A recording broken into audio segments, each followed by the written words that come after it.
Então é isso. Tem sido muito legal, muito bacana. E esses autores realmente merecem todo o nosso carinho, né? É isso, Amanda. Já podemos iniciar, então. Tá bom. Estamos com bastante participantes hoje, que legal, no último encontro, muito bom. Primeiramente, quero desejar uma excelente tarde a todos e a todas. Então, como o professor já comentou, eu também. Hoje nós estamos iniciando o 10º e também o último encontro do primeiro circuito de literatura, tá? De debate sobre literatura latino-americana, coordenado pelo professor mestre Gilmar de Azevedo. Ele já explicou um pouquinho sobre como surgiu essa ideia do projeto. E hoje, né, nossas convidadas vão apresentar a obra 100 Anos de Solidão, do escritor colombiano Gabriel Garcia Marques, também conhecido como Gabo, né? Agora há pouco eu estava discutindo com a Elaine por que o Gabo, né? Depois a gente pode comentar se o pessoal ficar um pouco curioso.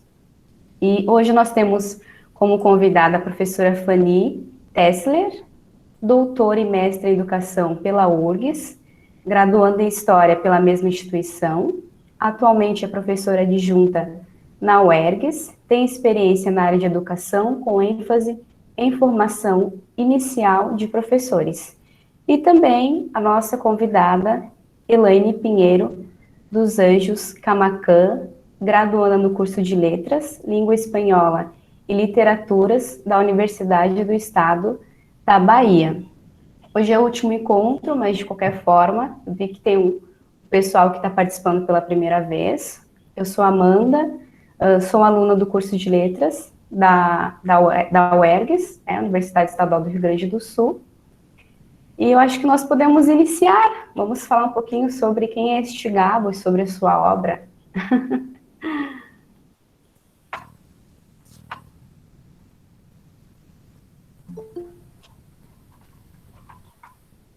Compartilhar aqui a tela, só um minutinho.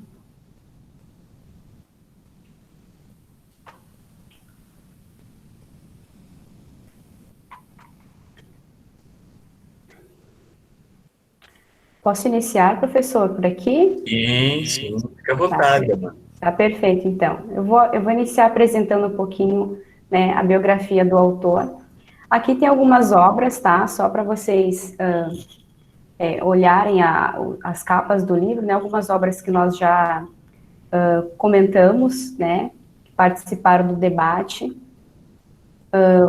A última agora é 100 Anos de Solidão, mas a gente já falou sobre Borges, sobre Juan Carlos Onetti, né, sobre Mário Vargas Llosa, Neruda, Violeta Parra. Então, aqui só para deixar uma curiosidade, uma dica para quem está assistindo pela primeira vez, para que possa buscar, né, depois essas leituras que foram tão discutidas e é tão importante para nós.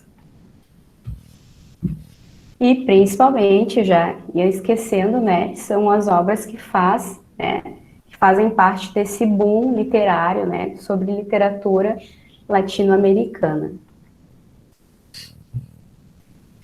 E aqui eu vou falar um pouquinho sobre, né, quem é o Gabriel Garcia Marques, o Gabo.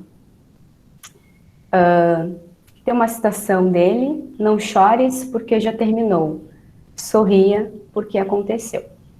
Então, o Gabo, ele nasceu no dia 6 de março de 1927, na cidadezinha de Aracataca, tá? Fica na Colômbia.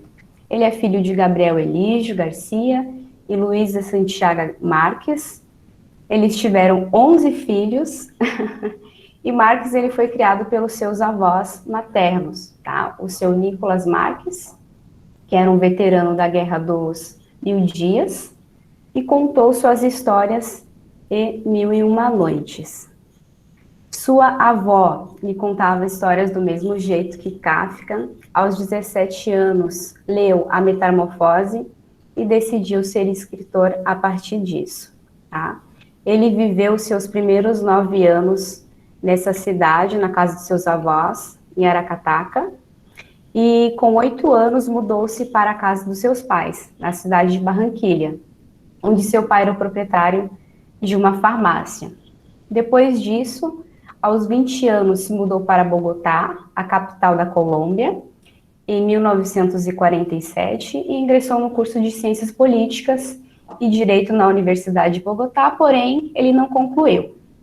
Em 1948, foi para Cartagena das Índias para trabalhar como jornalista no periódico El Universal.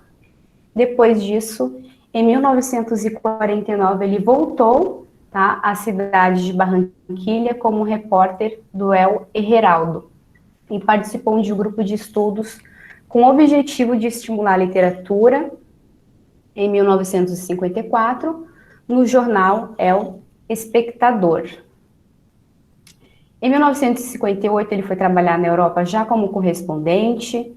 Depois ele voltou novamente em Barranquilha e casou-se com Mercedes Barcha, com quem teve 2 filhos. Em 1961, mudou-se para Nova York, onde trabalhou novamente como correspondente internacional, mas sua filiação ao Partido Comunista e críticas no tratamento aos exilados cubanos, como também a amizade com Fidel Castro, fez com que a CIA o perseguisse. Ele não conseguiu seu visto de permanência no país e no ano de 2009 declarou que havia se aposentado e que não pretendia escrever mais livros. Viveu seus últimos anos de vida lutando contra o câncer linfático que atingiu seus pulmões, glândulos e fígado. Morreu em sua casa no dia 17 de abril de 2014, aos 87 anos, vítima de uma pneumonia. Aqui eu vou deixar uma dica de uma coisa que eu descobri hoje, até comentei com o professor no nosso grupo. Tem um seriado na Netflix, na verdade não é um seriado, é um documentário, né, que vai abordar esses aspectos sobre a vida, né, a biografia do do Gabo, e principalmente, né, como que foi o contexto em que ele viveu e que ele produziu as suas grandes obras. É muito bom, vale super a pena. Aqui fica a minha dica para vocês, para quem quer conhecer um pouquinho mais sobre a vida dele. Nunca deixes de sorrir, nem mesmo quando estiver triste, porque nunca se sabe quem pode se apaixonar por teu sorriso. Algumas premiações, na verdade, várias premiações do Gabo. Eu vou destacar aqui o Prêmio Nobel de Literatura, né, que ele ganhou em 1982, justamente pelo conjunto de sua obra. E o Gabo, né, esse apelido carinhoso, surgiu por causa dessa premiação, né, do Nobel de Literatura. E, além disso, ele atuou, né, ele ingressou em 1950 no Centro Experimental de Cinema, em Roma, e dedicou parte da sua carreira na função de diretor e roteirista. Também participou de alguns filmes como Jogo Perigoso, Presságio, Erendira, e, em 1986, fundou a Escola Internacional de Cinema e Televisão em Cuba, com o objetivo de apoiar a carreira de jovens na América Latina, Caribe, Ásia e África. Algumas de suas principais obras são O Veneno da Madrugada, de 1962, 100 Anos de Solidão, óbvio, né? Eu até descobri que em língua espanhola é a segunda obra, depois de Don Quixote, mais vendida. Fiquei muito surpresa, né? Positivamente. Crônicas de uma Morte Anunciada, lançada em 1981, e a primeira edição vendeu mais de... eu até anotei aqui, que eu achei muito curioso, ele vendeu mais de 1 milhão de exemplares, né, na primeira edição. Então, é um livro também que ganhou bastante repercussão, né, e destaque entre as obras dele. O Amor nos Tempos de Cólera, O General e o Seu Labirinto. Esse livro aqui também é muito abordado nesse documentário que eu mencionei para vocês da Netflix. Como Contar um Conto, de 1998. Memórias de Minhas Putas Tristes, de 2004, esse um pouquinho mais recente. Aqui está a capinha de algumas obras, né? As capas dos livros, para vocês darem uma olhadinha, só para ficar curiosos, iniciar a leitura. E agora, eu vou passar um pouquinho a fala do professor Gilmar, para ele compartilhar comigo a leitura dele, a gente fazer uma conversa aqui sobre essa gama de personagens, né, que na verdade são 100 anos de história de uma família, a família Buendia, né? Então a gente vai descobrir que na verdade não é a quantidade de personagens, mas em si a história e os nomes, né, que vão se repetindo nessas 6 ou 7 gerações. Oi, Amanda. Na verdade, eu estava fazendo um exercício sobre isso, mas essas 7 gerações de 100 anos de solidão, na verdade, estão em praticamente todas as edições do livro, né? Sim. Toda essa árvore genealógica, mas acredito que esses personagens vão aparecer nas falas da Elaine e da professora Fanny. Então, quem sabe depois a gente volta aqui. Só uma organização que eu fiz, né? Começando ali com o patriarca, o José Arcádio Buendia, e a dona Úrsula Iguarã, e todas as demais 6 gerações, né? Eu acredito que podemos passar por isso e depois podemos voltar a essa. Pode ser. Né?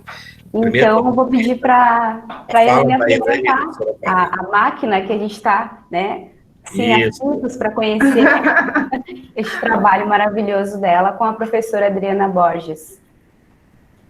Primeiro, eu queria agradecer, né, pelo convite, gente, foi em hora buena, revisitar esse trabalho que foi um marco muito grande na minha graduação e que também deu origem ao meu futuro TCC, que foi dessa sementinha, né, com a literatura, que surgiu também o tema de pesquisa do TCC. Então, eu queria agradecer pelo convite a essa memória, né, também de estar trabalhando, né, com Garcia Marques. E vamos lá, né? Agradecer também a minha orientadora, minha Morelli da vida, que é a professora Adriana, que sempre está me acompanhando nesse trajeto. Ela sabe o quanto esse amor, né, pela literatura, ela planta em suas orientandas de uma forma assim estupenda, né? Então, vamos lá.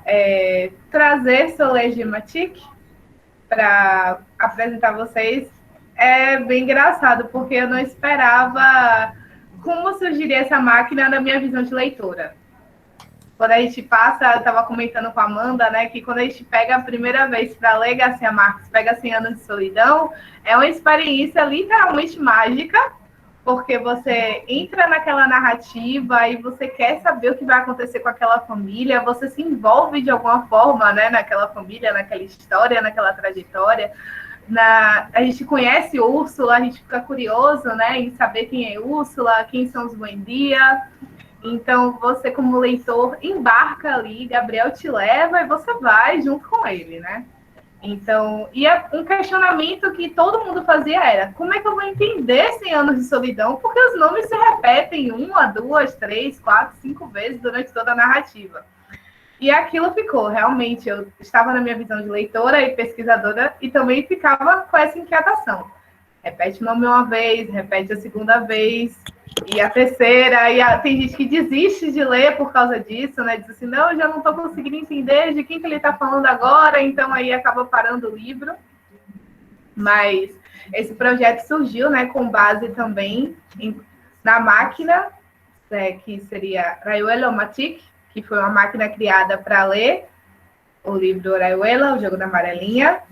Então, com base nessa máquina, surgiu o plano de criação para ler 100 anos de solidão, né? Então, é uma analogia, né? E esse aparato vem da árvore genealógica, vem dos Buendia. Então, foi pensado realmente em aclarar para todos os leitores de Garcia Marques quem são os Buendia e como embarcar na narrativa, né? Pode passar, Duda. Para a parte que está todo mundo curioso, essa é a famosa máquina, né, Soleil Matic. A capa, eu vou falar um pouquinho para vocês, que foi voltada realmente para a cidade de Macondo. Quem leu a obra, quem já conhece um pouco, logo na primeira descrição fala que Macondo é uma cidade com casinhas e com ovos de dinossauro na entrada. Então, toda a capa, a estrutura desse álbum de família vem para entrar literalmente no universo de Macondo, que foi também descoberta, né, por essa família que chegou, né, naquela cidade junto com Melquíades. Então, seria um álbum de família mesmo. Então, logo na capa, você chegou em Macondo, você viu os ovos de dinossauro, que ele descreve logo na primeira página do livro. Tem as pequenas casas, né? Porque Macondo acaba virando uma grande vila, com a chegada de todos os seus personagens, né? Que vão formando aquela cidade. Eu vou ler um pouquinho das instruções para que vocês embarquem junto comigo, né? Como seria o funcionamento dessa máquina. Solé Gematique é um álbum de fotografia das gerações dessa família. Se caracteriza por em sua capa ser o desenho de 20 casas de barro, construída à margem de um rio, em suas bordas repletas de pedras brancas polidas, como se fossem ovos de dinossauro.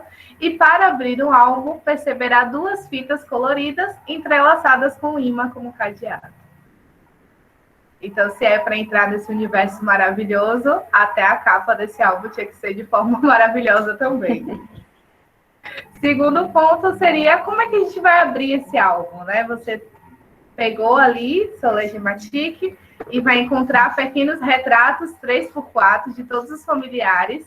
Então, eu aconselho com a poltrona confortável, um chá quente, para começar a ver as fotos e conhecer a família Buendia. Vale ressaltar que, uma vez visto, a definição de literatura nunca mais será a mesma. Pode seguir, Amanda. Então, chegamos à parte principal. Como é que vai funcionar esse álbum? O leitor já abriu, já está confortável, já está preparado para conhecer essa família. Lembrando que, como tem essa repetição de nomes, a ideia também é que as características fiquem bem marcadas, né? Então, por isso, você encontra as fitas para fazer a ligação entre a família. Esse movimento circular nessa obra de Garcia Marques é bem presente também no álbum, né? Porque às vezes a gente tem a sensação que está indo e está voltando, que a história está acontecendo novamente, mas na verdade já é outra geração, já é outro personagem. Então a gente percebe que dentro do álbum também vai ter esse movimento circular. E para isso, seguimos com as instruções de uso, né? Na cidade de Macondo, a família irá encontrar, e para começar o álbum, deve posicionar. Ao abrir o álbum, amarre as fitas e desencaixe os imãs. E na primeira página, retire as folhas que estarão espalhadas, porque como foi uma descoberta daquela cidade, quando você vai abrir um álbum, você também vai encontrar algumas folhas espalhadas, então você também tem que descobrir junto com a máquina, né? Para começar, veja as fotos 3x4, ligadas por pequenos ferros coloridos. Cada ligação em cor indicará a geração selecionada e o personagem que irá aparecer na próxima página. Nela encontrará os capítulos em que esses personagens estão inseridos. Da mesma forma que Iraiuela, a analogia que a gente encontra muito forte seria essa liberdade do leitor dentro de Garcia Marques. Por mais que a gente tenha os capítulos, uma ordem, né?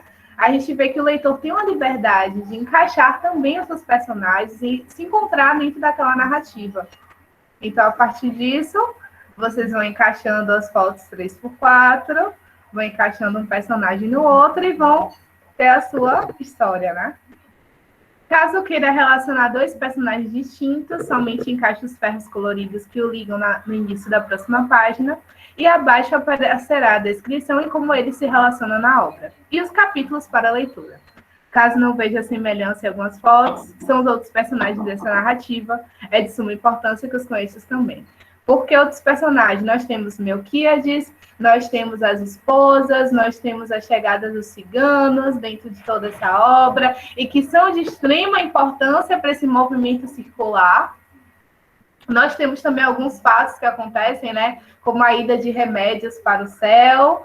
Então, são fatos também que tem uma relação entre um personagem e outro para aquilo acontecer. Então, quando você faz essa ligação, também isso vai surgir, vai ter toda essa descrição. Pode descer mais um pouquinho para mim? Então. Caso queira fechar o álbum, trance novamente as fitas coloridas e encaixe os ímãs. Ordene os pensamentos também, pois Macondo, após a abertura desse álbum, a muito custo deixará seus pensamentos. Como a típica leitura, quando eu terminei e fechei o livro, né, 100 Anos de Solidão, foi, a muito custo Macondo saiu dos meus pensamentos, e foi a partir desse muito custo que surgiu a máquina, porque eu ficava, nossa, a história terminou. Mas não terminou. Melquia diz, deixe em seu escrito que aquilo tudo ia acontecer e você só descobre no final, então você pode voltar e fazer um movimento giratório novamente e entrar nessa narrativa. Então, o álbum de família, o álbum de família remete a isso, é você voltar. Você não fecha um álbum de família 100%, você volta. Você senta, você abre novamente, você se encontra novamente com aqueles familiares, você quer revisitar aqueles fatos que aconteceram, então em 100 anos de solidão você sempre está fazendo esse retorno, né? Você quer voltar para entender o que foi que aconteceu. E, para fechar, deixa eu abrir aqui, para um pouquinho mais nítido. Por fim, caso opte por terminar a visualização do álbum, ao retornar à seleção de foto, recomece sua leitura. Até porque Gabo deixa livre para que você recomece a sua leitura. Então, você pode abrir novamente e recomeçá-la. Por fim, uma boa leitura e lembre-se, liberte-se e embarque na ficção mágica de Gabriel. Muito obrigada, Elaine. Muito legal, gostei muito do álbum. Isso é excelente para levar para trabalhar em sala de aula, né? Trabalhar os personagens. Eu parei para pensar sobre isso bastante, né? Como seria? Eu já tive essa experiência com Don Quixote na sala de aula, foi uma experiência bem interessante. Tive experiência com o conto, com La Llorona também em sala de aula, mas fiquei me perguntando, né? Como seria levar a família Buendia para a sala de aula? De que forma ia entrar, né? No lúdico, trabalhar no imaginário dos meninos? E o álbum seria a forma perfeita. Algumas edições, né, como eu havia comentado, tem aquela árvore genealógica, né, e seria uma espécie de a gente organizar esses personagens por geração para conseguir entender, e como tu disse, a gente também consegue notar a diferença do personagem já maturo, né, e o outro que ainda está na sua fase da infância, né, pelo contexto, lendo a obra. Muito bom. E como a gente estava falando dessa questão da analogia, né, com Rayuela, só para a gente aclarar um pouco. Percebe-se que tanto Cortázar quanto o Gabriel, eles têm essa questão de tornar o leitor um cúmplice. Então, quando você tem uma máquina, que é um álbum familiar, que é algo tão próximo, né, que leva uma intimidade, você transforma o leitor também em um cúmplice. Aquele leitor vai levar esse álbum para onde ele for. Então, ele vai ter essa possibilidade de estar junto com o autor, de se sentir mais próximo do autor. Então, a intenção também foi essa, né? Trazer essa questão que proporcione esse retorno para a literatura, né? Sim, assim como o próprio Gabo, né? Ele estava tão próximo dos avós dele, né? Daqueles 9 anos junto a eles, vivendo juntos, né? Eu estava vendo que o avô dele era uma pessoa mais séria, né? Não chegava a ser rígida, mas representava uma pessoa, né, uma autoridade, e já a avó dele era uma pessoa muito supersticiosa, que acreditava em fantasma, via em fantasmas e tudo. Eu acabei lendo que até a organização do livro, os capítulos, né, todos os capítulos possuem a mesma quantidade de páginas. Como eu não tenho a obra em mãos, eu fiquei curiosa para ver se era verdade, porque talvez tenha um quê de superstição por trás disso, lá da avó dele, né, que ele trouxe para a obra. Como eu li PDF, acabei não conferindo, mas depois fica uma curiosidade, porque, querendo ou não, como tu disse, fica essa relação, né, entre o leitor, o escritor, a família, o enredo. Eu queria saber, Amanda, da Elaine, é um projeto, a orientadora é a professora Adriana de Borges, que está aí, é uma ideia, você pensou esse álbum, né, essa máquina de ler 100 anos de solidão, você apresentou a ideia, ele já existe esse álbum? Já é manipulável? Ele está em algum site? Como é que nós podemos interagir com essas peças assim de sumário remissivo, né? Você clica ali, você vai direto no personagem, você percebe que esse personagem está em vários capítulos, em várias cenas, e tem várias relações com outros personagens.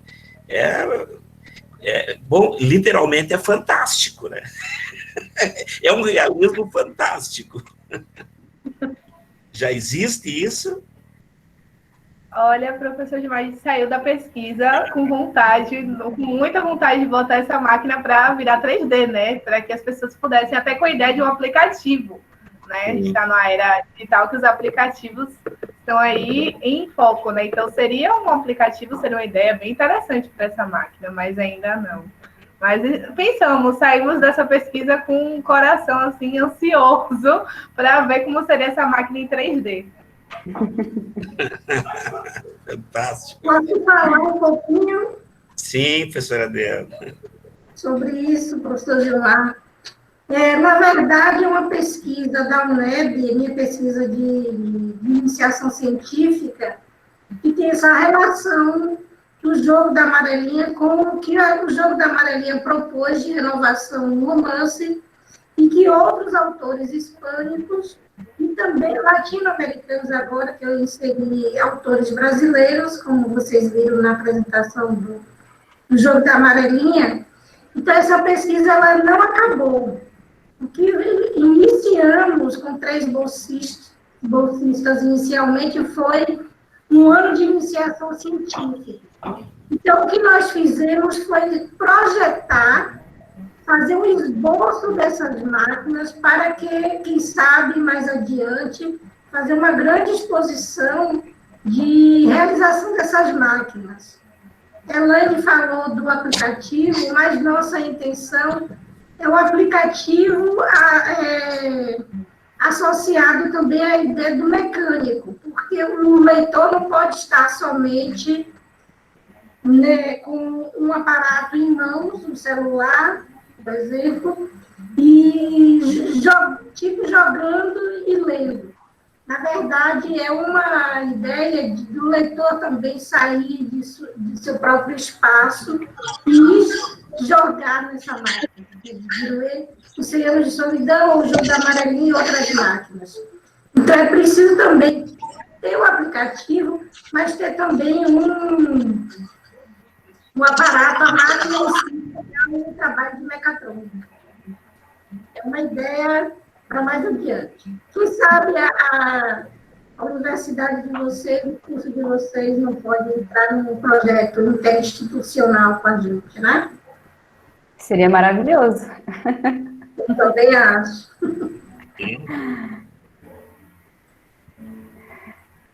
Então, agora, eu vou passar a fala para a nossa professora Fanny, que ela também tem um pouquinho para falar sobre, né, sobre essa obra tão maravilhosa. Oi, gente. Eu também coloquei um data show bem singelo, 100 Anos de Solidão, do Gabriel Garcia Marques. Eu acho que é a terceira vez que eu leio esse livro. E é bem assim como a Elaine disse, não te sai da cabeça. Né? Inclusive, é muito fantástico, porque ele tem um ritmo muito forte, né? Tu fica acompanhando, por mais que tu diz, não, eu tô me atrapalhando. Se tu seguir o ritmo do livro, tu começa a ver que se atrapalhar não importa. O que importa é que as coisas vão acontecendo, vão se repetindo. E o que isso significa, né? Antes de começar, eu queria dizer para vocês, então, que eu tenho formação em História, mas eu até já tenho trabalhado na Letras, estou voltando, estou trabalhando no pós na Letras também, e amo literatura, né? A gente veio conversando sobre isso, eu e a Ana Corse, até que ela me convidou, e eu adorei trabalhar ali. É impressionante como eu acho gostoso estar aí trabalhando com letras e com quem gosta de ler. Então, assim, isso para mim é o mesmo que tomar água, que dormir, que tomar banho, uma necessidade absoluta, tá lendo, né? E eu já li vários livros dele, tem coisas maravilhosas, todos são maravilhosos, um pouco o ritmo não é tanto igual. Também fiquei impressionada, eu não sabia, que é o segundo livro em língua latina mais vendido do mundo, só perde para Miguel de Cervantes. Nossa! Isso mesmo. Sendo eu também fiquei impressionada. Impressionada. Sendo que, gente, não sei se vocês sabem, mas quando tardiamente os bandeirantes entraram para o centro do Brasil e foram até Goiás, eles espalharam o livro do Cervantes, esse, Don Quixote de La Mancha, que era um grande sucesso na Europa. Então, ali se transformou, como muita gente não sabia ler, a maioria não sabia ler, se transformou num passo a passo de história oral, de cordel, etc. Tá? As pessoas passavam de comunidade em comunidade contando a história do Cervantes, a tal ponto que vai mudando, porque o bom historiador, o bom oralista, ele tem que seguir as reações do público. Ele olha as pessoas, como é que estão reagindo e vai indo por aquele lado. Contam os manuais, né? Então tem algumas mudanças no livro do Cervantes. E não sei se 100 anos de solidão não vem assim ter proliferado em vários outros livros que também contam os primórdios das comunidades na América Latina. Quando eu li agora 100 anos de solidão, eu me lembrei de um livro do Érico Veríssimo, que é o nosso grande escritor gaúcho, né? Que é vamos ver se alguém consegue me dizer que livro que conta também o início de uma comunidade naquele tempo que não tinha nada por aí, que era um campo vazio. Tempo e o Vento? Não é o Tempo e o Vento que eu estou falando. O Tempo e o Vento tem isso também, mas eu acho que é bem um pouquinho diferente, outro foco. Mas o teu microfone está aí. A família que vai indo, a outra família que chega, os que brigam, os que casam, essas coisas, assim, naquelas cidades bem pequenas, à beira dos rios. Que colocaram aqui no chat Incidente Antares. Acertou quem colocou. Foi o Luiz Henrique. E o Fanny, é interessante que você está dizendo isso, né? Porque há todo um desenho da aldeia de Macondo.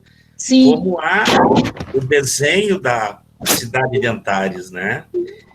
Macondo é de 67 e Incidente Antares de 72, a primeira versão. Então é fantástico isso, né? Essa relação que está fazendo. E o narrador final também, de trás para frente. Bom, adorei, Fanny, lembrar do nosso Érico. O ponto de vista dos narradores, então, sabe que eu sempre até fazer um curso sobre narradores, porque tem um outro livro, que esse livro tão famoso aí, pode ter atingido, inspirado, nada contra, não é pejorativo no meu comentário, aquele que eu adoro também, que eu li também, leria várias vezes, que é Meu Nome é Vermelho, sabe?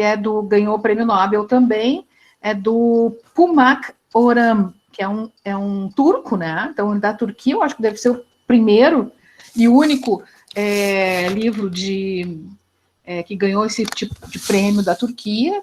E também, assim, são 21 personagens agora, um professor que eu fui fazer um curso sobre isso, esses tempos aí. Um professor que quer 19 personagens. Então, tem essa coisa que vocês fizeram maravilha nessa máquina, nesse álbum, sei lá, amei. Como é que são os personagens? Não sei se vocês leram, se não leram, leiam. É lindíssimo, porque, assim, cada personagem tá a história do personagem anterior, e quando muda a página, tu entra no outro personagem, aquela consciência do outro personagem contando um pedaço daquela história e seguindo para outra. E assim vai 19 pessoas e vão se misturando e vão se repetindo. Um livrão, né, gente? Então, eu acho que tem isso, sabe? Que se inspiram uns grandes autores, nada em detrimento deles. Outra coisa, por exemplo, não sei se vocês leram já o Paul Austen. O Paul Austen, que é um americano, tem um grande livro maravilhoso que... agora me fugiu o nome do livro, e tem um cara gaúcho chamado Galera, que tem um livro que tem a mesma situação acontecendo. O avô fica preso numa caverna e tal, só que, claro, outras histórias. Mas já é um ambiente, né? Bom, esses dias fui num sebo E como eu trabalho com educação indígena, me caiu nas mãos um livro bem antigo, vou mostrar para vocês, não sei se vocês vão poder ver, que se chama O Rodeio dos Ventos, do Barbosa Lessa. Mesma coisa. Tem o início da história dos primeiros jesuítas que vão abrindo caminho, etc, etc. Tá? Aí dentro do sul do Brasil. Então, isso é um primeiro momento que eu gostaria de falar, assim, que, como eu disse, me emociona ver isso. Que o livro do cara, além de ser lindo, incrível, que tu não consegue esquecer, ainda estimula ou inspira outros personagens, outros livros. Então, vamos passar adiante, eu queria só falar isso para dar a entrada generalizada, assim, e eu coloquei, assim, 100 anos, hoje, em 2007, foi 50 anos da edição do 100 anos de solidão, então eu botei 100, mais de 50 anos, e 50 anos em 2007. E a gente ainda se encanta. Ai, o meu celular é um saco, vou desligar. A gente ainda fica se encantando, né, com aquilo pelo vigor da história que ele está contando, eu digo. E ele na verdade, é um depoimento histórico, né? E a gente fica preso ali porque é como se a gente estivesse vendo um contador de história, ou de história oral, ou de história etnográfica. Porque o cara vai botando assim, o cara é o Gabo. O que as pessoas pensavam, o que as pessoas pensam das coisas que vão acontecendo. E que significado tem isso na vida delas, e que emoções elas dão ao mundo, né? O livro é todo assim, qual é o significado de cada pessoa que chega. O tais de ciganos me lembram tanto outras coisas, né? Outras histórias, até filmes. Mas ele conta minuciosamente o sentimento que os José Arcádio, no caso, tinha em relação a isso. Essa outra maneira de ver a vida do próprio patriarca ali, que não é igual da Úrsula, né?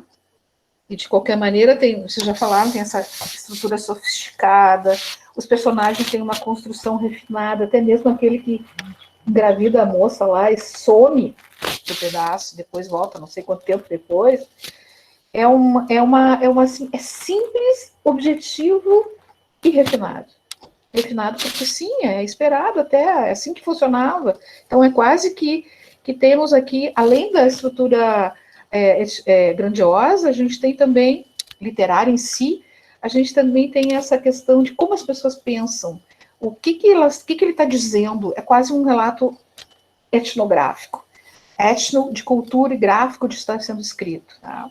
Então eu falei, uma coisa que vocês não falaram, por que ele leva o sobrenome da mãe? Porque na Espanha se leva por último o sobrenome da mãe. Então Márquez é o sobrenome da mãe dele.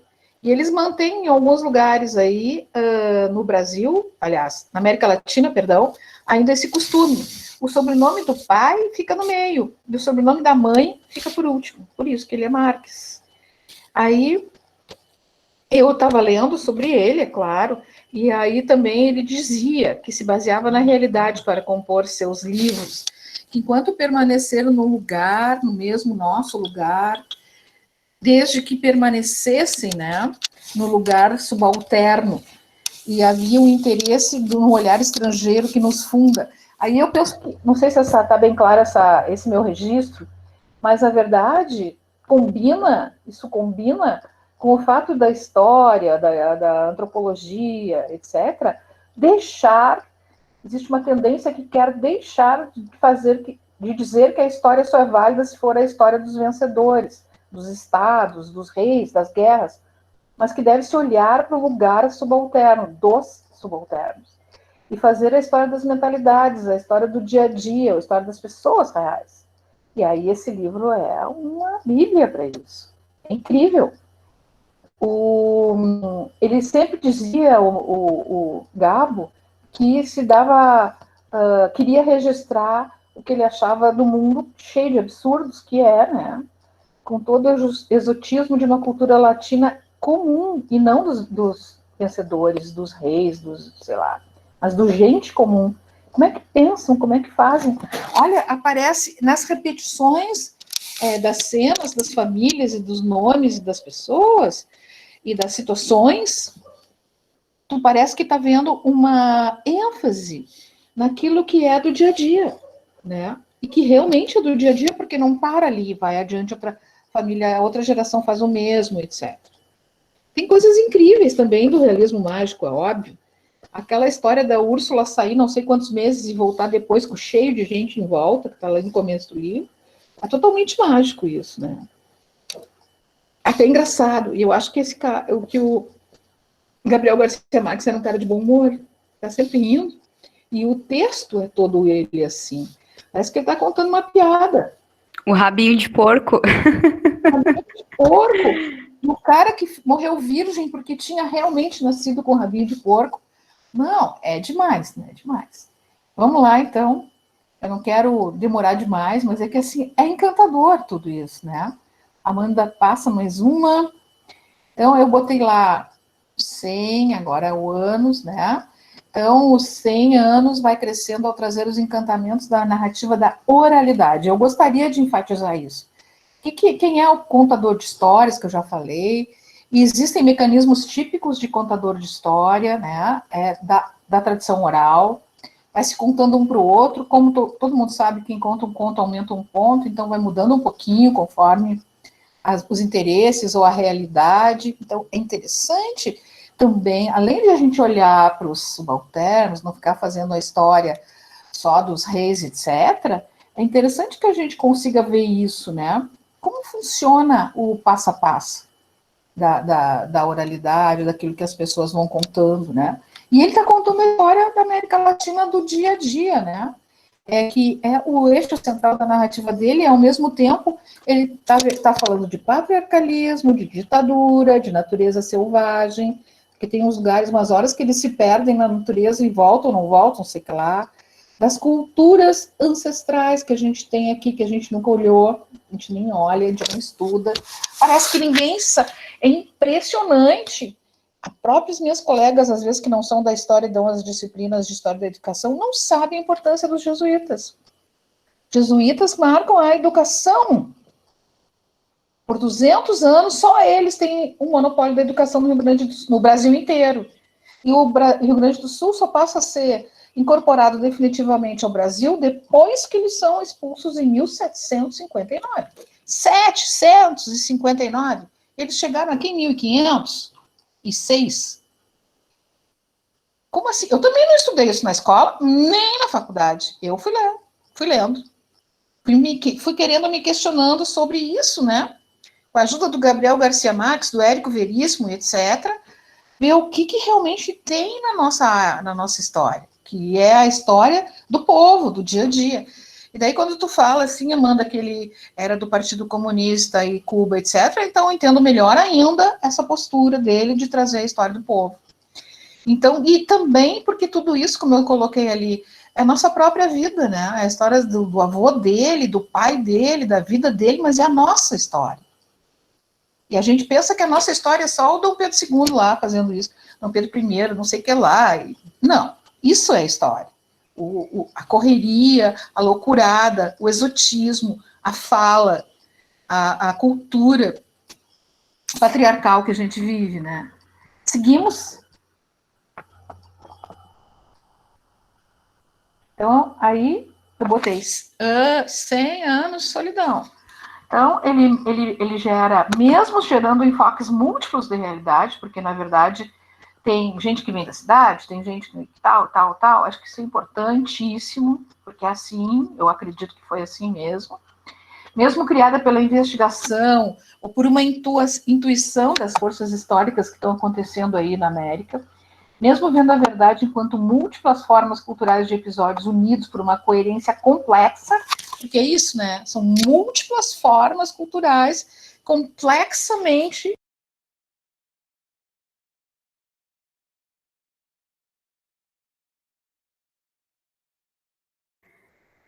Professora, seu microfone desabilitou.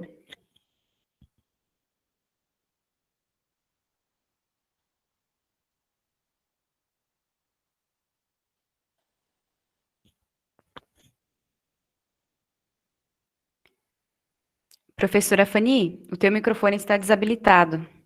Desculpa. Aí.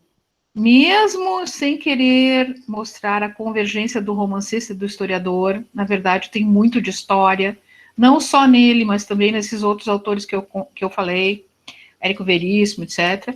Mesmo sem estranhar as histórias, os acontecimentos acidentais, uma vida qualquer que passa por ali, um incidente nem sempre incomum, as histórias do Melquíades, que volta depois, né?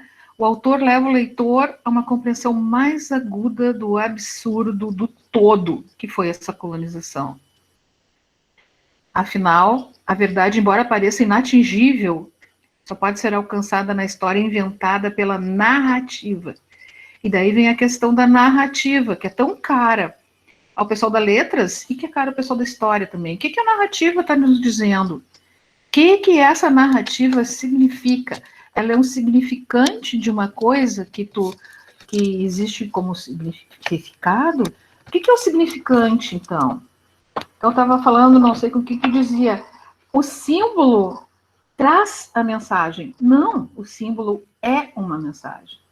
Por isso, mais legal ainda esses desenhos. Amei, quero várias cópias, tá? Então, eu acho que tem mais alguma coisa para a gente falar. Então, eu estou falando da grandiosidade daquilo com que o leitor se depara. Por que tão grandioso? Além da estrutura literária e tudo mais, tem toda essa coisa de como as pessoas comuns entendem o mundo. Eles são tão comuns, e eles entendem o mundo de uma maneira tão exótica. Como organizam a realidade na mente deles. O cara lá, meu Deus do céu, parece que a única pessoa que tem um pouquinho de juízo ali é a Úrsula, não? Depois, como é que ele se expressa no seu comportamento, nas suas estratégias de vida? Comportamento é puro signo, gente. Puro signo. E ele não é que leva uma mensagem, ele é uma mensagem, como eu estava dizendo. Como é que eles pensam em coisas, em desejos, em histórias, nas cerimônias, nos rituais, nas proibições? Quais são as áreas de opacidade que ele deixa voando, assim, que tu fica na cabeça, gente, e agora, o que isso significa? E tu quer ver depois e muda a coisa no outro capítulo, não sabia que cada capítulo era de um tamanho. Não, cara, é um gênio, mano. Sério. E o que tem que ser enfrentado, interpretado, engolido, deglutido por todo mundo que está lendo. Eu acho que o que as pessoas não leem mais não é, sabe, Elaine, porque eles se atrapalharam nas pessoas. Tem muita coisa ali de absurdo que tu tem que enfrentar e que também está na vida de todos nós, está dentro da gente. Quantas coisas absurdas a gente vive? Meu Deus! Isso aqui é errado, fulano, não sei o que, mas tu tem que encaminhar, tu tem que engolir isso. Então, esse que é o ruim desse livro, né? Esse que é o difícil. Então, professora Fanny, inclusive, só complementando a sua fala, quando ele faz uma menção ao massacre, né, do ciclo da banana, e aqui nós tivemos o da borracha no Amazonas, né, e a gente passa a estudar a história, essa quantidade de pessoas que foram mortas, realmente, quando a gente chega nessa parte, é de doer o estômago, né, de dar um enjoo. Sim. Abordar esses temas fortes, né. Não, mas o cara, assim, o cara pirando, o outro cara fugindo, o outro cara voltando, tudo, né? Isso aí dá um enjoo. A banana é uma coisa, assim, fantástica. Mas vem cá, não te lembrou Sobradinho e aquelas outras coisas todas, né? Destruições. Então, é um sistema de significados que fala em nós mesmos, né? Nós sempre estamos lidando na vida com esse tipo de problemas. E também do amor, do desejo, etc., né, que eles têm ali, da família, e os filhos. Então, no dia a dia de todo mundo, não tem o que dizer. Não é longe. Aí vem esse negócio da banana, aí vem esse negócio da queima, da mortandade de várias pessoas em função de interesses outros. Que é um absurdo. Acho que era isso. Acho que deu para remexer bastante, né? Bastante. Várias coisas. É incrível. Agora, esse Rodeio dos Ventos tem ainda assim, ó, uma Gênesis indígena escrita pelos europeus. Então, é a Gênesis como é a sequência da criação do mundo. Primeiro Deus separa o céu a luz, depois o céu da terra, aquela coisa toda. E eles reescrevem o Gênesis, trazendo os deuses e os mitos guaranis. Nossa, mexe muito com a gente também. É isso aí. Então, o cara não é só porque aquela ideia de pequena comunidade, mas é porque ele vai fundo, ele mexe com as entranhas de todos nós, quando a gente tem que enfrentar, interpretar, engolir uma série de coisas absurdas na vida. E né? Absurdo. Nem vou falar quantos absurdos. O quê? Não vou. Esse é um das bananas, é um da borracha. Nossa, do Brumadinho, tudo é absurdo. Você comentou sobre a Gênesis, até o final é um pouco meio bíblico apocalíptico, né? A forma que encerra, né? Aqueles fenômenos naturais acontecendo que destrói tudo. E se encerra o ciclo daquela família, né? A gente não sabe se aquilo dali, porque ficou uma criança ainda, então a gente não sabe se é a 6ª ou a 7ª geração, né? Mas nunca mais vai ser a mesma, né? O que pensam, o que sentem e tal. Eu acho isso interessante também, interessante a gente pensar. Eu fico pensando, né? O que meus avós pensavam e escolhiam como verdade, o que eu enxergo e meus filhos enxergam hoje, vivem como verdades, né? Às vezes a gente tem que parar e dizer, vamos, eu já tenho idade para decidir sozinha das coisas, eu não vou estar me metendo. É isso aí, vai mudando a geração e vai ficando, depois vai mudando mesmo. Né? Eu não sei. Isso. Era isso que eu queria dizer, né? E eu acho que tem muito a ver com todo esse movimento, a partir dos anos 60, de tirar a história da ideia de que a história só é verdade aquilo que se pode medir, como era a ciência cartesiana. Que só interessa a dos dominantes, do Estado. Não. A gente quer... Tem todo um movimento de chegar na história das mentalidades, tanto na França quanto nos Estados Unidos, né? E aí tá nosso cara. Né? Inclusive o Gabo, em uma entrevista que eu estava assistindo hoje, ele comenta que ele não gosta quando falam que a obra dele, né, se trata de um realismo mágico, porque para ele não tinha nada de mágico. Aquilo dali é a realidade, né, deles. Então não tinha, ele não gosta quando falam que a obra dele é realismo mágico. Ele deixava isso bem claro nas entrevistas dele.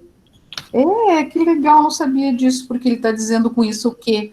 Não é mágico te empurra toda essa história, que na verdade é histórica, para o mágico, porque não existe de verdade, existiu de verdade.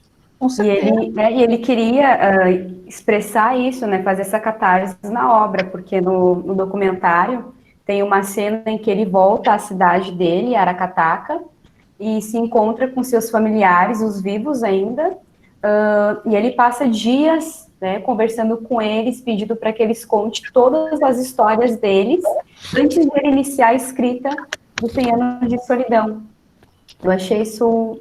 Por isso que tem tanta proximidade, né, do autor entre as relações familiares ali presentes na obra. Minha opinião, né? É isso aí.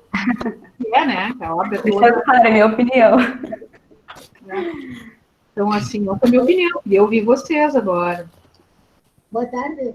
A professora Adriana está levantando a mãozinha ali. Quem? Adriana. Pode falar. E depois a professora Edith. Oi. Professora Fanny, muito obrigada pela sua fala. Elaine também, bom rever você. Quero só pontuar algumas coisas, fomentar um pouco a discussão, que, como a Elaine trouxe essa comparação entre o jogo da amarelinha, a máquina de ler o jogo da amarelinha e a máquina de ler 100 Anos de Solidão, trazendo, na verdade, o leitor como protagonista, né? O leitor Melquíades, o cigano, que traz os pergaminhos e inventa e cria no mesmo momento em que Macondo está ali começando a existir, né, com o Aureliano Buendia. E é, de certa forma, parecido com o Morelli, que escreve um projeto de romance, né? Então, Melquíade está prevendo também um futuro que vem a ser o Macondo. E o leitor, como a professora Fanny falou, dessa literatura oral que é propagada, né? E, inclusive, essa leitura do Don Quixote aqui no Brasil, esse leitor é quem vai continuar essas histórias, essa narrativa oral passada, essa narrativa que ela é também uma história da leitura. Se a gente pensar um pouco no Don Quixote, é a história da leitura. Cervantes começa o prólogo da primeira parte com um vocativo, vocativo, né? Desocupado leitor. Né? Na verdade, ele não está falando que o leitor é um desocupado, exatamente, mas é um leitor que naquela época, no século XVII, um leitor que tinha tempo de ler, um leitor privilegiado, um leitor nobre, um leitor que conhecia as letras, em contraponto ao leitor que conhecia as histórias a partir dessa roda de leitura para conhecer as histórias, como foi o Don Quixote que a professora Fanny relatou, e deve ter sido também pode ter acontecido também assim com os 100 Anos de Solidão. Os 100 Anos de Solidão, como a professora Fanny relatou, várias outras narrativas, trazendo o etnográfico, né, o romance também etnográfico, são romances fundacionais, né? E dá, na verdade, uma ideia de um lugar. E a ideia de Macondo também é a ideia de uma América Latina. Apesar, Amanda, de Gabo não gostar muito dessa nomenclatura do realismo mágico, para ele, porque pode dar a entender, na verdade, que não é uma realidade, mas sim uma realidade local, é um conhecimento outro, é uma vivência outra desse povo, né, latino-americano. Mas, na verdade, isso tem muito a ver também com o momento do boom da década de 60, desses romances, né? O Jogo da Amarelinha, A Morte de Artêmio Cruz, A Casa Verde e 100 Anos de Solidão, porque é nesse momento em que a voz, o olhar do estrangeiro, ele fica subjacente a esse tal olhar que via como subalterno os latino-americanos, né? É o momento em que a literatura latino-americana tem um certo protagonismo no mundo, no universo literário, né? Então é isso, e eu lembrei, professora Fanny, da obra em geral de Jorge Amado, que também é uma obra fundacional, né? Trazer a cidade de Salvador, o início também de um Brasil, o porto, as relações portuárias, as relações de poder, as relações com a religião, com o candomblé, né? Lembrei também de outra obra aqui nossa, do baiano, João Paulo Ribeiro, Conviva o Povo Brasileiro, que também é uma obra fundacional. Então, essas obras do Boom, ela tem uma ideia de fundar um novo olhar para essa literatura e esse povo latino-americano. Então, essas nomenclaturas, essas categorias de realismo mágico, realismo maravilhoso, realismo fantástico, maravilhoso em si, o fantástico em si, vem desde a lei de Carpentier, né? Mostrando que é possível uma realidade diferente daquela realidade cartesiana europeia, eurocêntrica, né? Tirar o foco, tirar o centro. Então, é isso que eu queria falar um pouco, e remontar essa história, essas narrativas, que são os leitores que continuam por isso circular, não é? No jogo da amarelinha, por exemplo, é o espiral, mas nunca cessa, nunca para. E a professora Fanny falou do signo, que não traz uma mensagem, o signo sendo a própria mensagem. Júlio Cortázar tem um dizer que me lembrou muito esse signo, que é a mensagem. Ele diz assim: mensageiro, não existe mensagem. A mensagem é o próprio mensageiro, assim como o amor é quem ama. Então, o signo é a própria mensagem. Muito legal vocês duas falando, vocês três, viu, Amanda, porque a sua contribuição também foi. Gostei muito. Gato está na minha lista da Netflix e até hoje eu não consegui ver. Muito obrigada, gente, por essa tarde. Nós que agradecemos, professora. Eu queria fazer uma pergunta para a professora Adriana. Eu não me lembrei, também esclarecer que eu não me lembrei de Jorge Amado, claro. Temos também alguns livros bem importantes de outros, Maíra, que é sobre os indígenas na Amazônia e tal, a foco dos anos 60. Mas é todo esse trabalho um pouco escondido, esconde um pouquinho a realidade real em ditadura, né? Mas tem outro cara, e aquele cara de Manaus, Leandro Hassum, você me pergunta, um mais atual, só que ele vai lá no início de Manaus, quando eles ainda... Dois irmãos. Até a Globo fez uma série. O Milton Atum. Milton Ratum. Dois irmãos e Mistério de um Certo Oriente. Eram filhos de árabes, né? Uhum. Também ali... O Mário e Jacob, os dois irmãos gêmeos. Uma família que vem vindo de longe. Aí começa a história com o cara olhando para a mulher, que vai ser a mulher dele, a mãe dos gêmeos. E vai longe. Mas eu acho que é mais atual o cara, né? Não é tão antigo, mas é lindo esse livro. Quando eu li, eu achei o livro muito melhor do que o filmezinho na TV, né? Muito mais cheio de, como você está dizendo, significados, muito mais intenso o livro, muito mais o dia a dia da gente comum, os seus absurdos, né? Etc. Absurdo da mãe com o filho. Ixi, beleza. Mas eu não me lembrei de nada desses casos. Quem que escreveu Maíra mesmo, gente? Vocês sabem de quem que eu estou falando? E não é é um que é dos índios da Amazônia. Muito famoso nos anos 70. Não é Antônio Calado? Guarupi? Antônio Calado, esse mesmo. Antônio Calado. Acho que o próximo curso desses a gente tem que fazer dos brasileiros, né? Fanny, só uma historinha rápida aí. Quando eu era acadêmico do curso de letras na Universidade de Passo Fundo, meu professor, um português, Henrique Manuel Ávila, fez a sua dissertação de mestrado sobre Guarupi, do Antônio Calado.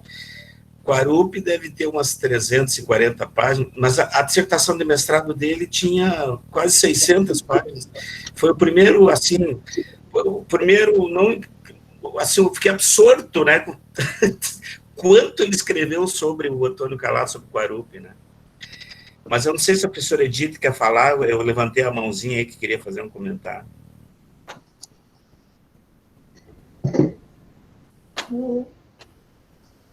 Oi, boa tarde. Boa tarde, professora. É que eu queria falar que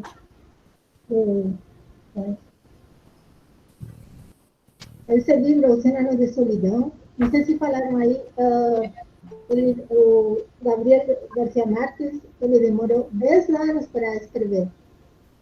E aí, entre esses 10 anos, muitos escritores ficavam lendo e dando contribuições, e aí ele ia trocando. E no início, esse livro chamava-se A Casa, como em relação à questão do lar. E tem uma questão aí que é micro, que o Gabriel García Márquez conta a história da família dele. Todos esses personagens que aparecem no livro são a família dele. E na parte macro, é a história da América Latina. Por isso que o livro não está fechado. Porque a América Latina ainda não terminou. Então, a história continua. Qualquer pessoa que possa dar uma releitura a esse livro poderia continuar escrevendo. E que mais? A questão dos sobrenomes na América Latina, só o Brasil que é diferente. E, na verdade, o sobrenome que continua sempre é o nome do pai, o sobrenome do pai. Por exemplo, meu sobrenome, aqui no Brasil, sempre me fala Edith Orellana. Mas, na verdade, esse sobrenome da minha mãe, para o efeito da cultura hispana, ele não é válido. O sobrenome é meu pai. Né? É Leon. Então, tanto você sabe. E que outra coisa... É isso por agora. Tá bom? Obrigada. Muito obrigada, professora. Obrigada. Até tem esse documentário é maravilhoso. Ele comenta que tem não é um capítulo, mas uma passagem, né, um tema que é só sobre a Mercedes, que ele dedicou a Mercedes, né? Colocou ela na obra. E realmente está muito próximo, né? Os personagens da família dele. Tanto que ele faz esse encontro, né, para conversar com eles. E ele demorou muito tempo para escrever a obra mesmo. Ele comenta que estava numa situação financeira complicada e foram despejados, já estava com 3 meses de aluguel atrasado.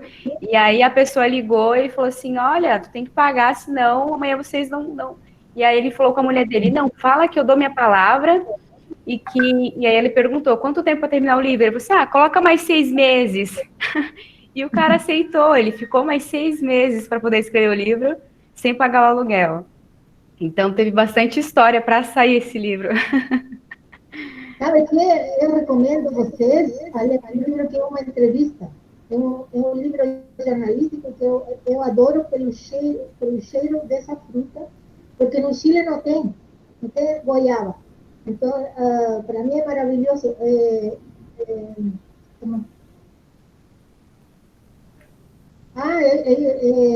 uma entrevista que chama Perfume de Goiaba. É um livro de 90 páginas que o Garcia Marques conta todas as histórias dos livros aí. Esqueci o nome, mas é de Goiaba, alguma coisa de Goiaba. E outra coisa que eu esqueci antes de falar, que o primeiro livro da Isabel Allende, La Casa do Espírito, a estrutura dele é muito similar ao Oceano de Solidão, para que você saiba também. Só que ela disse, a Isabel, disse que ela não teve influência da estrutura do Garcia Marques para escrever esse livro, e que se sente muito lisonjeada pelas pessoas que acham que é muito próximo. Obrigada. Obrigada, professora. Amanda, só queria fazer um comentário rápido. Eu gosto muito mais de ouvir essas pessoas maravilhosas e seus encantamentos retóricos. Mas a professora Fanny, antes estava mencionando autores gaúchos, né? Eu acho muito interessante essa tradição latino-americana, Latinoamérica, como disse outro nosso convidado, Edgar, com esse compromisso com 2 histórias que andam de forma paralela, né?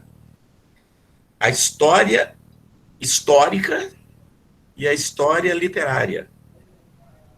Em 1902, Os Sertões publicou, Euclides da Cunha publicou Os Sertões, a história de Antônio Conselheiro. Ontem passou na TV Globo Bacurau. Bacurau tem, inclusive, o museu, né, de Bacurau, que lembra muito o museu lá de Monte Santo, né, do Antônio Conselheiro. Muitas décadas depois, o Vargas Llosa escreveu La Guerra del Fin del Mundo, A Guerra do Fim do Mundo. Ele, como um intelectual, se movimentando naquele espaço, naquele momento, tentando entender Antônio Conselheiro, naquele arraial de 5.400 casinhas contadas uma a uma, né? com aquele povo que ousou lutar contra um exército imperial brasileiro, chefiado por generais acostumados à carnificina, à matança, né?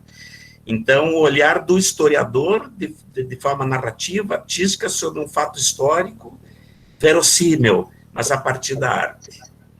A professora Fanny citou antes o Érico Veríssimo, né? Interessante essa tradição de, através de cidades imaginárias, fazer essa leitura da história através de histórias. Então, você pega a fonte lá do Érico Veríssimo, a partir da cidade de Santa Fé. Ali, a luta entre os Terra-Cambará contra os Amarais. Mas por trás dessa luta tem todo um poder estabelecido e uma exploração econômico, político, intelectual, né, histórica.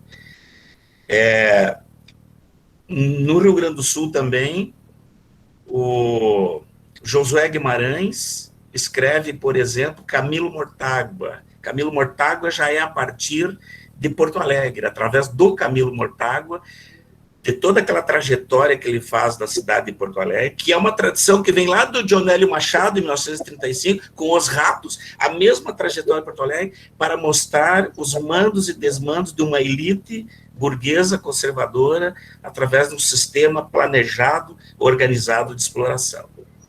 O próprio Josué Guimarães, em 1977, lançou a obra Os Tambores Silenciosos, que vem bem nessa tradição latino-americana de 100 anos de solidão, a partir de uma cidade imaginária, Lagoa Branca, toda a luta de 7 Marias,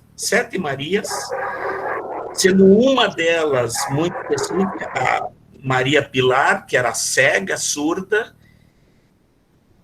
que morreu com 100 anos num corpinho de uma menina de 14 anos, que construía pássaros com arames, com penas, e esses pássaros voavam para a cidade de Lagoa Branca e tudo observavam e tudo descreviam, né? E as 7 Marias, junto, por exemplo, com o professor Ulisses, que é o professor de literatura, lutam contra o coronel João Cândido. Então, essa tradição, ela vai montando, através da literatura, uma espécie assim de uma utopia socialista realizada em um país, em 1959, Cuba, com a Revolução Cubana, contra a família Batista, né?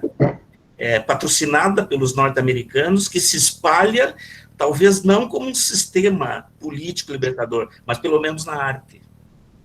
E aí esses autores maravilhosos, a partir dessa enciclopédia que o leitor possa ter, e se estabelece aí como um leitor modelo desses autores modelos, que fazem essa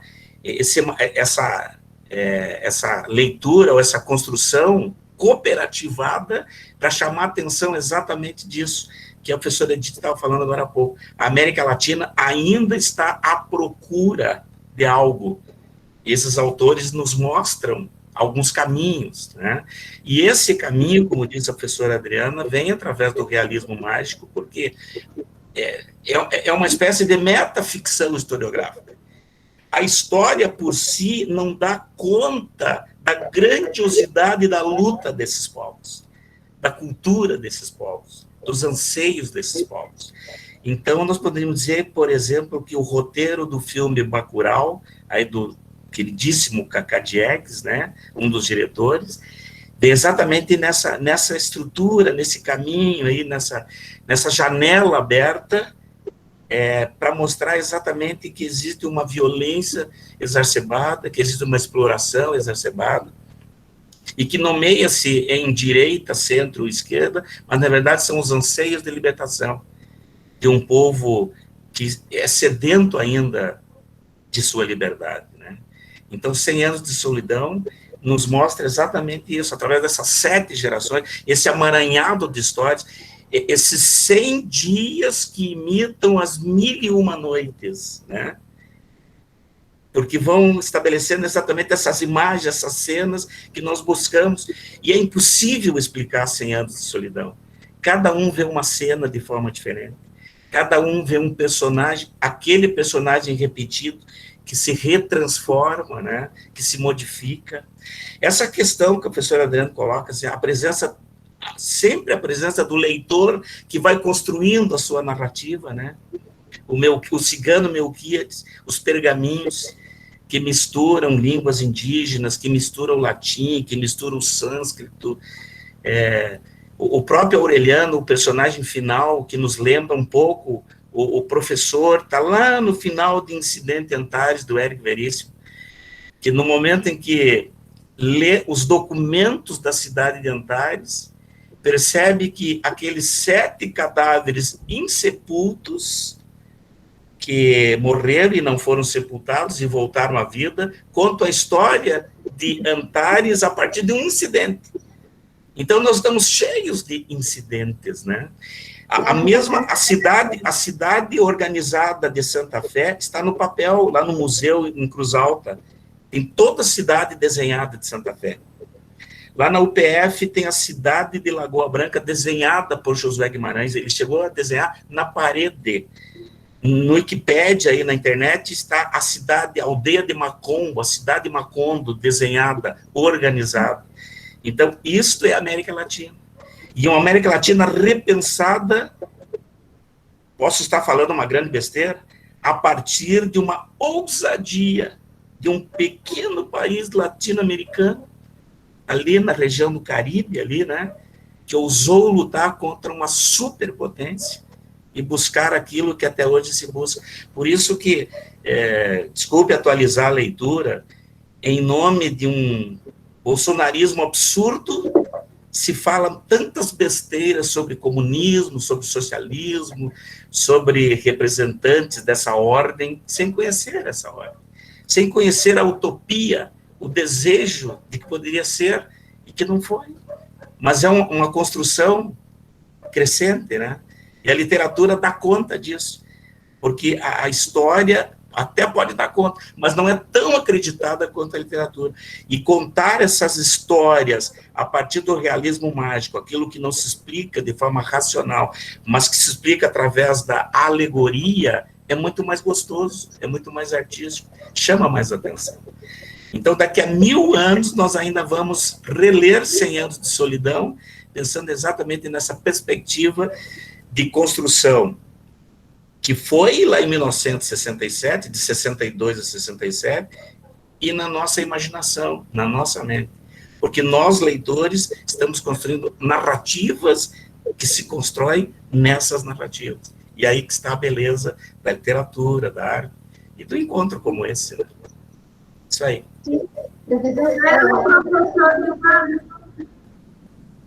E tem uma coisa que você falou, mencionou dessa revisão, né? A literatura sempre revisando a história oficial, né? Tem aquela frase emblemática do poeta, me fugiu o nome, a arte existe porque a vida não basta. Está na ponta da língua o nome do poeta. Quem foi?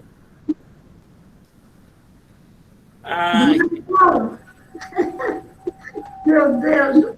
Mas, enfim, Não é o Pablo Neruda? Não, é aqui brasileiro, nosso. Ferreira Goulart. Ferreira Goulart. Maranhense Ferreira Goulart. Maranhense, exatamente. Então, eu acho fantástico essa sua fala, porque, na verdade, existe hoje um movimento muito forte na literatura e também nos estudos sobre cultura de revisar esse discurso dos vencidos, né? Então, na literatura, no teatro, na música, na dança, na cúmbia, expressões da cúmbia latino-americana. E tem um escritor, não sei se vocês já ouviram falar, o Washington Curto, da Argentina, em que ele faz justamente essa revisão da história oficial. Tem um livro dele que é assim, a Revolução de Maio vista pelos negros. Outro livro, Coisas de Negros, na Argentina. E o negro na Argentina não é somente apenas um negro, como a gente, da cor da pele. Tudo que é, todos os cabecitas negras, né? Também o índio é conhecido como negro. América Latina é cabeça negra. Isso, exatamente. Exatamente, professor. Então, essa revisão, né? A história oficial está sendo passada à vista. Não adianta eles tentarem imprimir esse discurso oficial, apenas não cabe mais. Ninguém é mais ingênuo assim, né, professor? Uhum. Maravilhoso. Eu queria falar, professor, a questão da literatura, da importância da literatura, por exemplo, no Chile, durante o período da ditadura de Pinochet, que as pessoas devem saber que foi uma das mais agressivas dos últimos anos, que Pinochet mandou queimar os livros, né? Então, os livros de história e outros livros que as pessoas tinham. Então, a literatura foi uma forma de puxar a história nossa, de recuperar a história. Para que vocês também saibam disso. Sim, se pega, por exemplo, aqui outro autor gaúcho aí, ao brasileiro, né? Luiz Antônio Desses Brasil, a trilogia Um Castelo do Pampa, fantástico, né? São 3 grandes volumes, onde ele conta toda a história do Rio Grande do Sul, todos os embates, é por aí, né? Viva o Povo Brasileiro, do João Baldo Ribeiro, uma obra-prima, uma reconstrução através do maravilhoso, né, de toda a história, não de Salvador, só de Salvador, da Bahia, do Brasil, né, do povo brasileiro, dessa mescla, desse caldeirão efervescente que é essa mistura genial que é o povo brasileiro. Viva o povo brasileiro! Viva! A Bahia também nos tem nos dado tantos autores fantásticos, maravilhosos, né? Nossa, começando por Castro Alves, já o Gregório de Matos Guerra lá atrás, né? Nossa. Sou apaixonada por Castro Alves. Eu também, professora. Eu também. Bendito que semeia livros à mão cheia e manda o povo pensar. O livro caindo na alma é germe que faz a palma, é chuva que faz o mar. Ai, que lindo! Parabéns, professor. Eu gostaria de terminar, já estamos aí quase no final. Esse é o Gilmar. Ah. A professora Adriana citou Ferreira Goulart. Ferreira Goulart é autor de um poema chamado Subversiva, e ele diz assim: a poesia, quando chega, não respeita nada, nem pai, nem mãe. Quando ela chega de qualquer um de seus abismos, desrespeita o Código Civil, o Código das Famílias, o Código das Armas, e relincha como puta nova em frente ao Palácio do Planalto. Só depois reconsidera, beija nos olhos aqueles que ganham mal, embala no colo aqueles que estão sedentos de justiça e promete incendiar o país. Ferreira Goulart. Amanda, tá por ti agora. Temos mais perguntas? Alguém que não falou gostaria de falar agora? Estamos chegando ao finalzinho. Podem habilitar o microfone ou escrevam aqui no chat.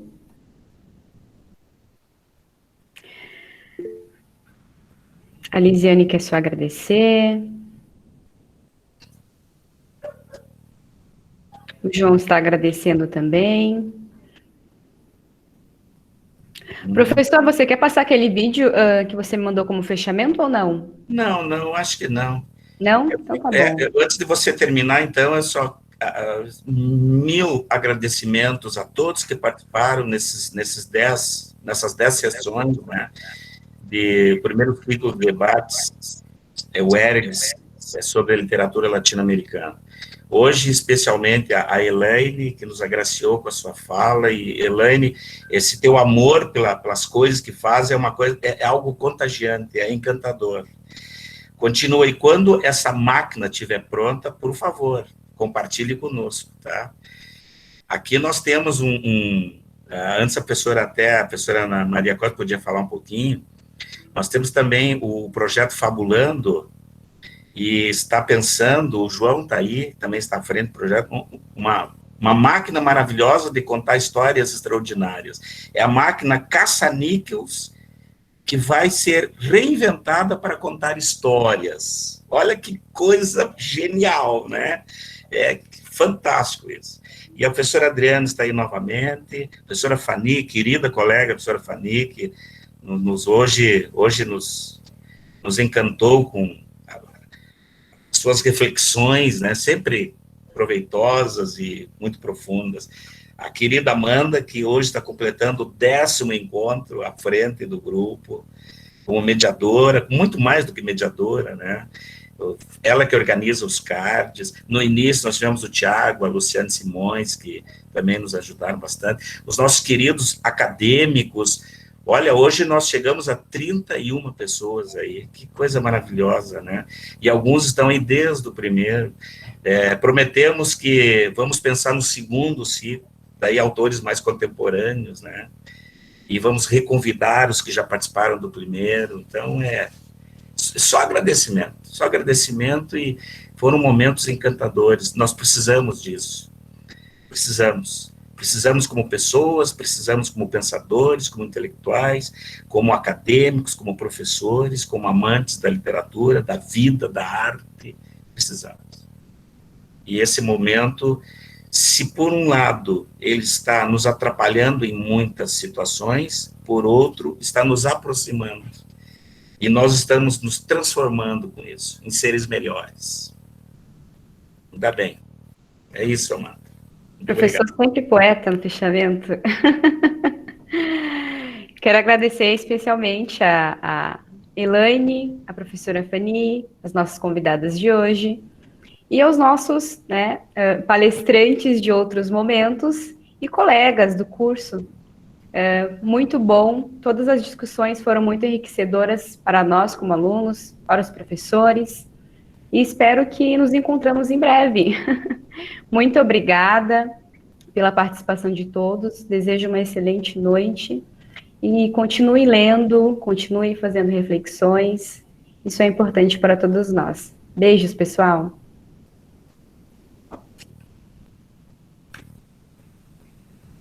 Beijos, Amanda, beijo, professor, beijo, professora Fani. Obrigada por mais uma vez esse evento espetacular, só enriquecimento para nós. Obrigado, Maria da Graça. Muito obrigada, Maria. Muito obrigada a todos. Obrigado, professora Edith. Obrigada, professora. Tchau, tchau. Tchau. Parabéns, professor Gilmar, pela iniciativa. Parabéns, Amanda, que levou a organização do evento muito bem. Aos outros antes que participaram também. E muito feliz pelo convite e por esse contato com vocês. Viu? Um abraço apertado a Elaine. Nesses tempos de pandemia, né? Mas a gente continua aqui, viu? Obrigado por tudo, gente. Agradeço também pelo convite, né? Primeiramente a professora Adriana, de ter comentado sobre esse trabalho, e agradeço a vocês por esse contato, né? A EAD, mas espero um dia poder visitar a universidade de vocês e levar a máquina junto. Então, obrigada, gente. Muito bom. Será bem-vindo.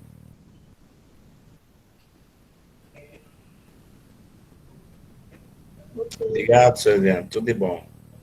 Tchau, tchau.